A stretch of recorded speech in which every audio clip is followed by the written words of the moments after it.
A crise do cartel no México não é apenas um problema de crime, é um desastre de segurança nacional. A partir de 2024, os cartéis controlam efetivamente de 30% a 40% do território do México, com algumas regiões operando completamente fora da influência do governo. E a violência é impressionante.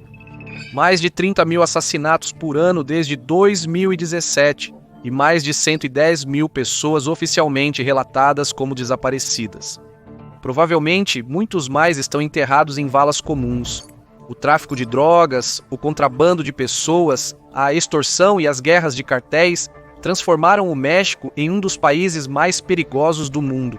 Mas como chegamos aqui e o que o futuro nos reserva? Nos anos 80 e 90, o comércio de drogas nas Américas era dominado pelos cartéis colombianos, especialmente os cartéis de Medellín e Cali. Essas organizações eram mestres na produção e tráfico de cocaína, contrabandeando-a para os Estados Unidos através de rotas caribenhas. Mas então tudo começou a mudar. Em 1993, a morte de Pablo Escobar abalou o cartel de Medellín, enquanto a polícia dos Estados Unidos da América pressionava cada vez mais os traficantes com patrulhas navais. Com a dificuldade crescente de mover cocaína pelo Caribe, os cartéis colombianos procuraram novas formas de transportar seu produto, e as rotas terrestres do México se tornaram a nova rota. Inicialmente, os cartéis mexicanos eram apenas transportadores, mas à medida que lidavam com mais cocaína, começaram a assumir o controle de toda a operação, desde a produção até a distribuição. Essa mudança de poder marcou o início da ascensão do México como jogador dominante no comércio de drogas. No fim dos anos 90 e começo dos 2000, os cartéis mexicanos deixaram de ser apenas intermediários. Eles viraram impérios criminosos globais, controlando não só o tráfico de drogas, mas também o contrabando de pessoas, extorsão e tráfico de armas. Um dos maiores nomes desta nova era de cartéis mexicanos é o Cartel de Sinaloa, que foi liderado pelo notório Joaquim El Chapo Guzmán. Sob seu comando, Sinaloa se tornou a organização de narcotráfico mais poderosa do mundo. Não era mais apenas sobre cocaína. Sinaloa se especializou em heroína, metanfetamina e fentanil, com operações abrangendo mais de 40 países. Apesar da captura e extradição de El Chapo para os Estados Unidos da América, seu cartel permanece influente, em parte devido a seus filhos, que dão continuidade aos negócios da família. Sinaloa tem sido crucial para inundar os Estados Unidos da América com fentanil, um opioide sintético que é 50 vezes mais forte que a heroína. O uso extensivo de túneis sob a fronteira Estados Unidos da América, México, sua influência sobre a aplicação da lei e sua capacidade de adaptação mantiveram-nos no topo do jogo. Então temos o Cartel de Nova Geração de Jalisco, ou o Cartel de Nova Geração de Jalisco, que tem crescido rapidamente na última década. É conhecido por sua violência extrema e táticas impiedosas. As operações de estilo militar do Cartel de Nova Geração de Jalisco, incluindo emboscadas, execuções e o uso de armas de alto poder, tornaram-no uma das organizações criminosas mais perigosas do mundo. Este cartel assumiu a produção de fentanil, que é responsável por um número impressionante de mortes nos Estados Unidos da América, entre 70 mil e 80 mil mortes, ligadas apenas a esta droga. Os métodos brutais do Cartel de Nova Geração de Jalisco são parte de sua identidade, aterrorizando não só cartéis rivais, mas comunidades inteiras. O cartel se tornou tão poderoso que foi rotulado como uma das maiores ameaças tanto para o México quanto para os Estados Unidos da América pelas autoridades. Outro ator importante é o Cartel do Golfo, uma das organizações criminosas mais antigas e consolidadas do México. O Cartel do Golfo já controlou rotas de tráfico vitais que moviam drogas da Colômbia através do México e para os Estados Unidos da América. Hoje, porém, está mais envolvido em tráfico humano, extorsão e outras atividades ilegais, especialmente ao longo da fronteira Estados Unidos da América e México. Embora tenha perdido grande parte de seu antigo poder para cartéis mais novos e violentos, como o Cartel de Nova Geração de Jalisco e Sinaloa, o Cartel do Golfo continua sendo uma força a ser considerado. Rachas internas e pressão das autoridades forçaram o Cartel do Golfo a mudar de táticas, mas ele ainda detém uma influência significativa em certas regiões. Depois temos Los Zetas, originalmente criados como a ala militar do Cartel do Golfo. Com o tempo, eles se separaram e se tornaram infames por sua brutalidade pura e simples. Assassinatos em massa, decapitações e atos terríveis de violência se tornaram sua marca registrada. Os Zetas eram temidos por seu uso altamente organizado e eficiente de táticas militares, tornando-os um dos cartéis mais formidáveis na história do México. No entanto, como muitos dos cartéis mais antigos, Los Zetas eventualmente sofreram com a fragmentação interna e repressão das autoridades. Apesar de seu declínio, remanescentes dos Zetas continuam a operar, frequentemente se envolvendo em extorsão, sequestro e outras formas de crime violento. Em Michoacán, dois outros grupos, La Família Michoacana e Los Viagras, demarcaram seus próprios territórios. La Família Michoacana inicialmente se apresentou como um grupo com uma ideologia pseudo-religiosa, alegando proteger as comunidades locais, mas rapidamente ficaram conhecidos pela violência. Os Viagras emergiram como um grupo rival, constantemente em disputa com o cartel de Sinaloa e o cartel de Nova Geração de Jalisco, pelo domínio da área. Ambos os grupos estão fortemente envolvidos na produção de drogas sintéticas como metanfetamina e são conhecidos por sua participação em extorsão, sequestro e táticas brutais para manter o controle sobre seus territórios. O surgimento desses cartéis teve efeitos devastadores tanto no México quanto nos Estados Unidos. No México, a violência dos cartéis de drogas escalou para níveis inimagináveis, com mais de 400 mil pessoas mortas desde que o governo começou a reprimir o crime organizado em 2006. Comunidades inteiras foram despedaçadas e muitos civis se encontraram presos no fogo cruzado das guerras de cartéis. Cidades e vilas são controladas por grupos poderosos e a aplicação da lei frequentemente é sobrecarregada por seus números e recursos imensos. Nos Estados Unidos da América, a crise dos opioides só piorou com a entrada de fentanil no mercado. As mortes por overdose dispararam e o fentanil é agora uma das principais causas de óbito para americanos abaixo de 50 anos. Esses cartéis, com suas amplas operações, contribuíram muito para essa emergência de saúde pública. A transferência de poder dos cartéis colombianos para os mexicanos transformou profundamente o tráfico de drogas.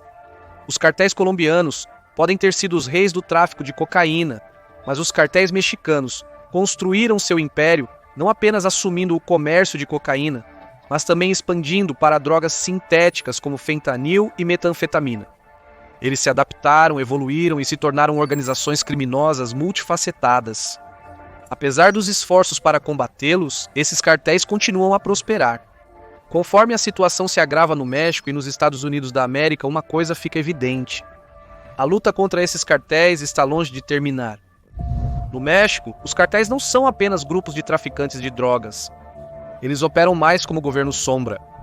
Cada cartel governa sobre territórios específicos, com um nível de controle e influência que pode rivalizar com o próprio Estado. Esses impérios criminosos dividiram o país em regiões onde se especializam em tudo, desde a produção de drogas até extorsão, tráfico humano e até roubo de combustível. O cartel de Sinaloa é uma das organizações mais poderosas e conhecidas do mundo e seu alcance se estende por todo o México e além. Sediado principalmente em Sinaloa, o cartel controla rotas cruciais de tráfico de drogas, especialmente aquelas usadas para transportar cocaína e fentanil para os Estados Unidos da América. Para Sinaloa, o narcotráfico é um negócio global. Eles possuem extensas redes globais e sua capacidade de navegar por rotas de contrabando complexas os mantém como um dos principais players no mundo dos cartéis. No estado ocidental de Jalisco, o cartel de Nova Geração de Jalisco, ou cartel de Nova Geração de Jalisco, reina supremo. Este cartel é notório por suas táticas violentas, incluindo confrontos diretos com o governo mexicano. O cartel de Nova Geração de Jalisco cresceu rapidamente para se tornar um dos cartéis mais perigosos e influentes do país.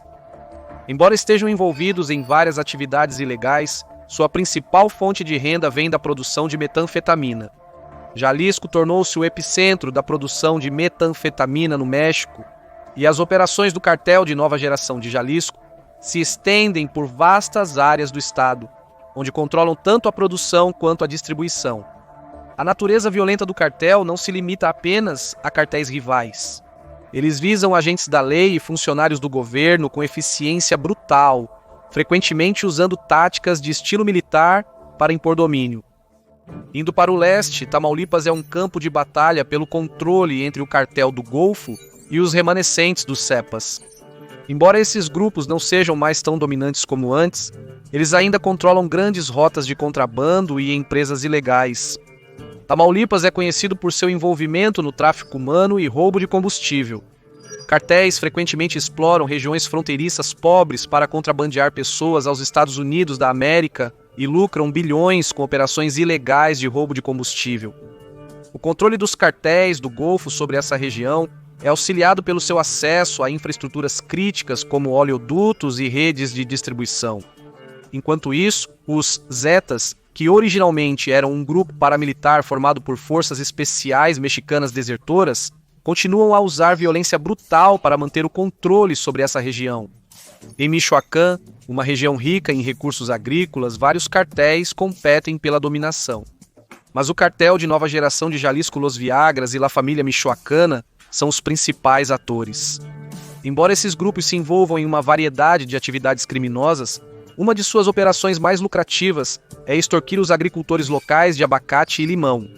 Essas culturas são fundamentais para a economia regional, e os cartéis frequentemente extorquem dinheiro dos agricultores usando violência para impor suas exigências. Além da extorsão, esses grupos estão fortemente envolvidos na produção de metanfetamina, com muitas das áreas rurais de Michoacán, servindo como laboratórios clandestinos para a droga. A violência e a extorsão que assolam a região tornaram a vida cada vez mais difícil para os moradores locais, que muitas vezes se encontram no fogo cruzado entre cartéis concorrentes. Em Guerreiro, a situação é igualmente sombria. Este estado é conhecido pela sua produção de heroína, e vários cartéis, incluindo os Guerreiros Unidos, um grupo dissidente da organização Beltrán Leva, lutam pelo controle desta indústria lucrativa. Guerreiro é uma das principais regiões do México para o cultivo de plantas de papoula, que são então processadas em heroína. Esses cartéis controlam não apenas a produção, mas também o tráfico da droga, que é contrabandeada para os Estados Unidos da América e outros mercados. O comércio de heroína em Guerreiro é tão dominante que se tornou uma grande fonte de renda para muitos dos grupos criminosos da área, que usam seu poder para impor seu domínio sobre as comunidades locais. A violência associada ao comércio de heroína levou a conflitos constantes, com cartéis rivais lutando pelo controle das regiões de cultivo de papoula e rotas de tráfico. Cada uma dessas regiões opera quase como seu próprio país, onde os cartéis funcionam como governo sombra. Eles tributam empresas locais, aplicam suas leis e resolvem disputas dentro de suas comunidades. Por exemplo, se um comerciante local se recusa a pagar o dinheiro de proteção aos cartéis, as consequências podem ser mortais. Os cartéis têm seus próprios mecanismos de aplicação, muitas vezes usando violência para manter o controle e manter os civis na linha. Seja através de sequestros, decapitações ou assassinatos em massa, os métodos dos cartéis são brutais e eficazes. Em algumas áreas, membros do cartel atuam como autoridades de fato, oferecendo proteção em troca de lealdade e dinheiro, enquanto punem qualquer um que ouse desafiá-los. O poder que esses cartéis exercem sobre seus territórios é um desafio direto ao Estado mexicano, que tem lutado para retomar o controle em áreas dominadas por organizações criminosas. Os cartéis são bem equipados, frequentemente com mais armamento e recursos que a polícia local. Eles também têm uma vasta rede de funcionários corruptos em sua folha de pagamento, o que torna ainda mais difícil para o governo reprimir suas operações. Neste mundo, os cartéis não são apenas criminosos, eles são governantes de seus domínios. Eles definem o que ocorre em seus territórios, e sua influência vai muito além do tráfico de drogas. De extorquir agricultores a comandar operações de tráfico humano, o poder que esses cartéis detêm é absoluto. Para muitos mexicanos nessas áreas, a vida controlada pelo cartel é uma dura realidade, com pouca esperança de mudança sem que o governo mexicano apresente um sério desafio a esses impérios criminosos. Em muitas partes do México, onde o governo tem lutado para manter o controle, os cartéis entraram em cena, preenchendo o vácuo e assumindo o papel de governo sombra. Essas organizações criminosas vão além de drogas e violência. Elas administram comunidades inteiras, fornecendo serviços, aplicando leis e até controlando economias locais. Embora pareça que os cartéis estão se destacando onde o Estado falhou, a vida sob seu domínio está longe de ser benevolente. É um pesadelo de medo, coerção e brutalidade. Uma das formas mais insidiosas que os cartéis usam para manter o controle é através da extorsão, exigindo piso ou dinheiro de proteção de quem tenta operar um negócio. Essa prática não se restringe a grandes empresas. Vendedores ambulantes, pequenos agricultores e até lojas locais são forçados a pagar. No estado de Michoacán, por exemplo, os agricultores de abacate devem entregar até $1.000 por hectare a cada ano. Se eles não cumprirem, as consequências podem ser fatais.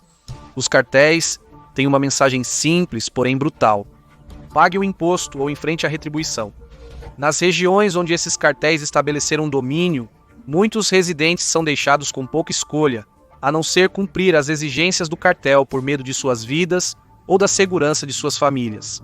No entanto, não é tudo apenas extorsão e intimidação.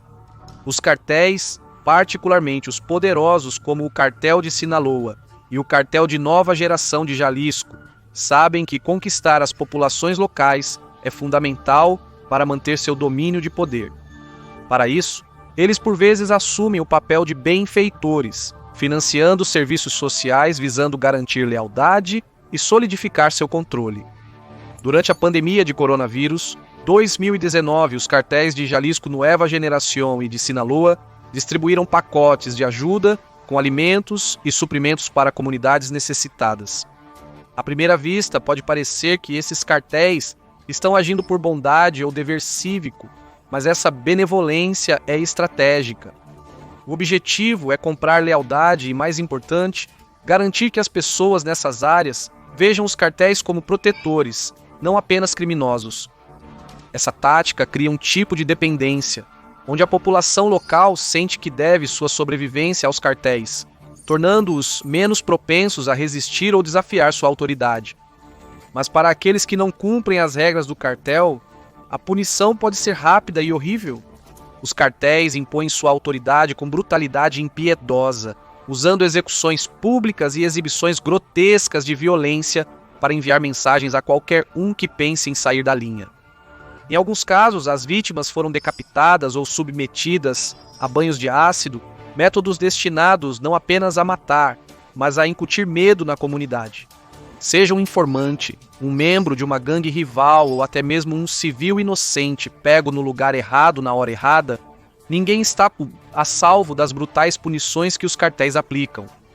A violência é geralmente pública, visando enviar uma mensagem aterrorizante de que qualquer tentativa de desafiar as leis do cartel terá o mesmo destino. Talvez um dos aspectos mais assustadores do controle do cartel seja a capacidade de recrutar crianças para seus exércitos.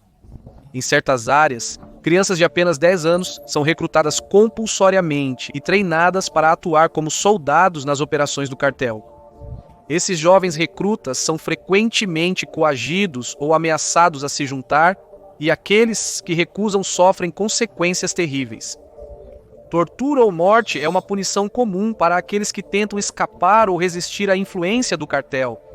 Para essas crianças, a escolha é simples: junte-se ao cartel ou enfrente um destino terrível. Muitos são obrigados a atividades violentas, como tráfico de drogas, assassinatos ou trabalho como vigias. Os cartéis se aproveitam de jovens vulneráveis, oferecendo-lhes proteção e um senso de pertencimento, ao mesmo tempo em que os transformam em instrumentos de violência e terror. Dominada pelos cartéis, a vida vira uma batalha diária por sobrevivência. As pessoas nesses territórios frequentemente enfrentam uma escolha impossível: obedecer ou ser punido. Os cartéis, de muitas maneiras, criam um sistema onde são tanto os opressores quanto os provedores, tornando quase impossível para os residentes se libertarem de seu controle. O medo da violência, a ameaça de morte e a constante extorsão deixam as pessoas com pouca esperança de fuga. A incapacidade ou falta de vontade do governo em desafiar esses cartéis apenas fortalece seu domínio de poder, e o ciclo de violência continua sem controle. Os cartéis mexicanos evoluíram muito além da imagem estereotipada de gangues de rua. Eles agora operam como poderosas forças paramilitares, completas com comboios blindados, drones e lançadores de foguetes. Essas organizações não estão mais apenas traficando drogas. Eles estão travando grandes guerras, frequentemente deixando destruição e caos. Uma das rivalidades mais sangrentas e perigosas hoje é o conflito em andamento entre e o cartel de Sinaloa, uma batalha que devastou regiões inteiras, deixando inúmeras vidas perdidas. Milhares morrem anualmente devido à disputa por supremacia no tráfico de drogas, território e influência entre dois cartéis. Enquanto a batalha continua em todo o país, estados como Michoacán e Zacatecas se tornaram o epicentro da violência do cartel. Cidades e vilas inteiras foram despovoadas à medida que as famílias fogem com medo de serem apanhadas no fogo cruzado entre cartéis em guerra. A violência é muitas vezes indiscriminada, atingindo todos que ficam no caminho desses impérios criminosos. Civis inocentes, policiais e até políticos locais são frequentemente apanhados na violência crescente, deixando claro que os cartéis não controlam apenas o comércio ilegal, eles controlam comunidades inteiras. O que torna essa guerra tão mortal são as táticas de nível militar que ambos os cartéis agora empregam.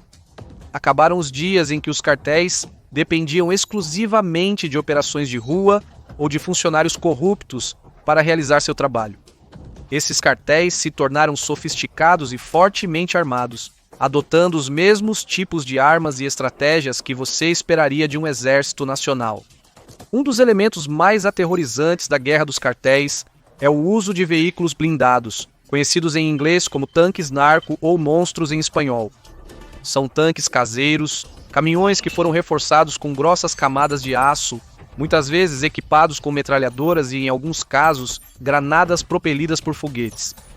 Esses veículos possibilitam que os cartéis invadam cidades, embosquem rivais e resistam à intervenção militar ou policial com facilidade. O cartel de Nova Geração de Jalisco, em particular, levou a guerra entre cartéis a novos patamares com o uso de drones.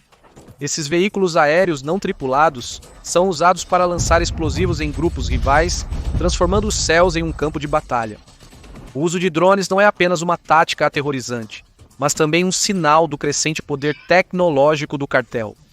Com drones, o cartel de Nova Geração de Jalisco pode monitorar movimentos inimigos, mirar em indivíduos específicos e até lançar ataques de cima, tudo isso evitando confronto direto.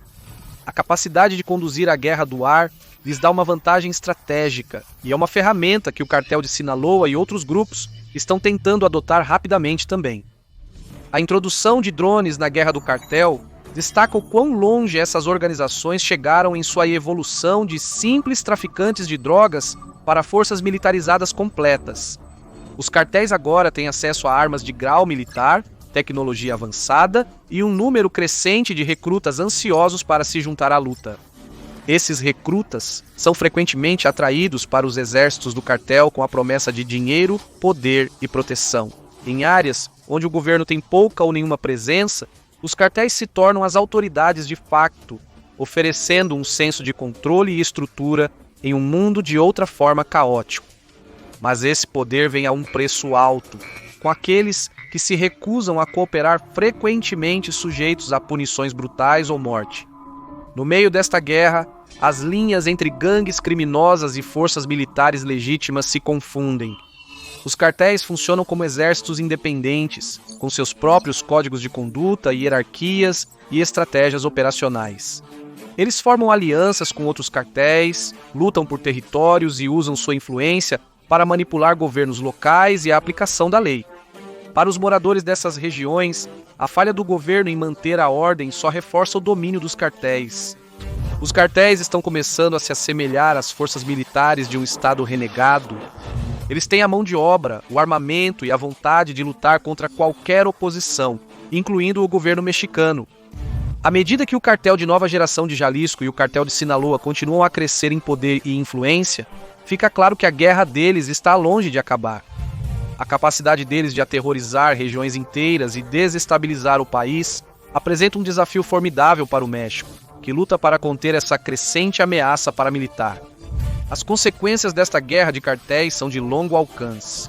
Enquanto os cartéis continuam a expandir seu poder e influência, comunidades inteiras sofrem. Na batalha pelo controle dos impérios criminosos do México, as apostas são altas e a guerra está ficando cada vez mais feroz. A batalha do México com poderosos cartéis de drogas tem se arrastado por décadas, mas o país parece preso em um ciclo interminável de violência e corrupção.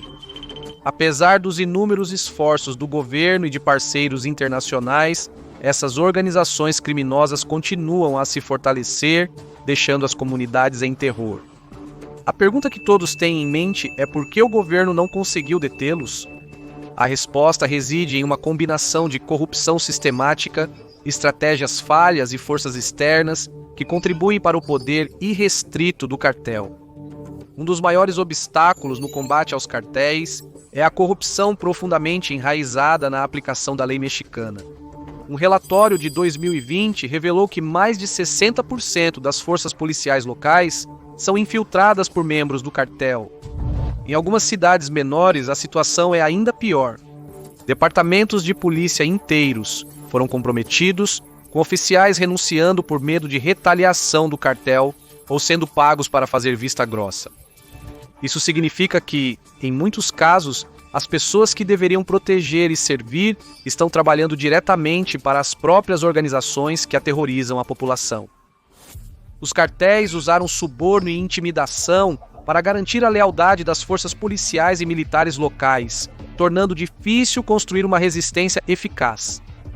Mesmo quando autoridades agem contra membros do cartel, infiltrações frequentemente resultam em vazamentos ou sabotagem. Sem um sistema de aplicação da lei confiável, combater os cartéis se torna como tentar combater um incêndio enquanto o corpo de bombeiros está do outro lado das chamas. O governo mexicano há muito tempo confia em uma estratégia conhecida como estratégia do rei do crime, que envolve prender ou matar os líderes dos cartéis. A teoria é que, removendo a cabeça de um cartel, a organização irá desmoronar.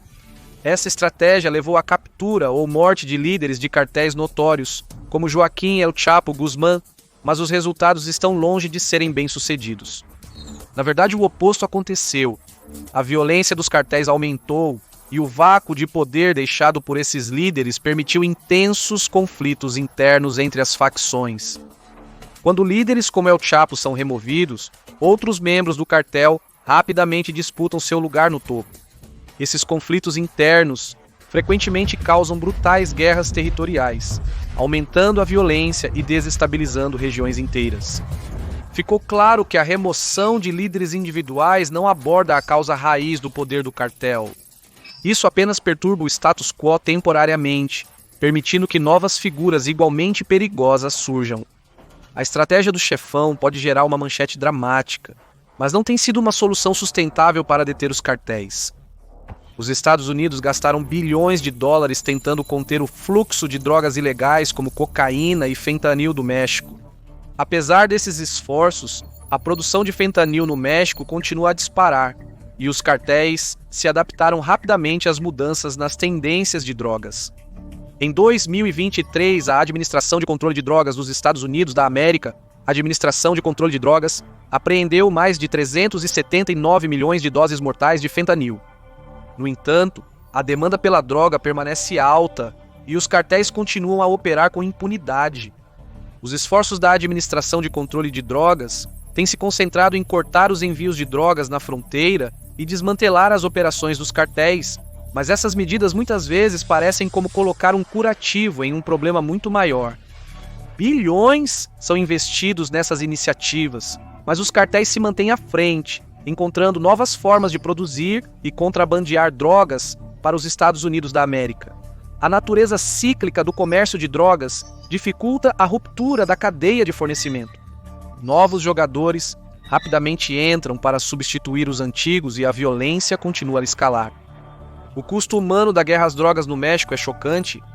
Mais de 500 valas comuns foram descobertas em todo o país, oferecendo um lembrete arrepiante da brutalidade com que os cartéis lidam com aqueles que os contrariam.